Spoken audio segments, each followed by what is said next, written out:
Right. So I'm with Lesley Courcouf from CLG, who's talking earlier in the plenary session about Total Place and customer insight. So where are we up to with the Total Place programme at the moment?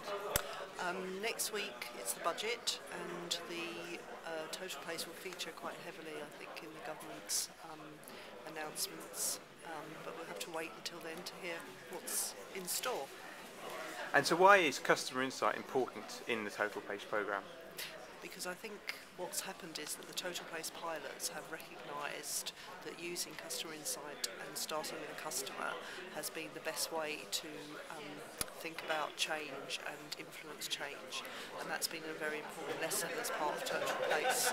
So working both with partners and across various tiers of government, I think customer insight will become a much bigger feature, and I hope it will, because it is a very important place to start with the customer, who often knows much more about services. And there's already been a review of the pilot projects.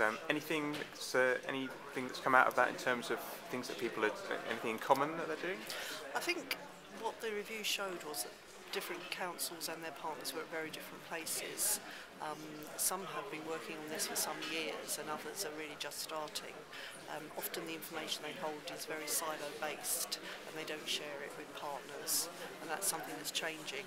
The other issue is that information about customers and customer journey mapping and so on has been used in the past a lot for improving services and in basically increasing facilities and so on. And unfortunately, in these times of financial hardship, I think customer insight will be used more quite usefully to say, well, if we've only got limited resources, where should we put them and who should we be helping most? And the other thread of today is social media. What sort of role do you see social media playing in this? Well, lots of councils and health are using social media to contact customers and to make sure that their customers are connected very much with what's going on. So the IDA are using the Customer Transformation Fund to fund a number of projects which are social media projects to test out how that can be used more in the future. And where do you see it going from here? What are the next steps? Well, I think the next steps are to try to embed customer insight even more, so that it's seen as business as usual, as what people do, as a natural thing to do rather than an add-on.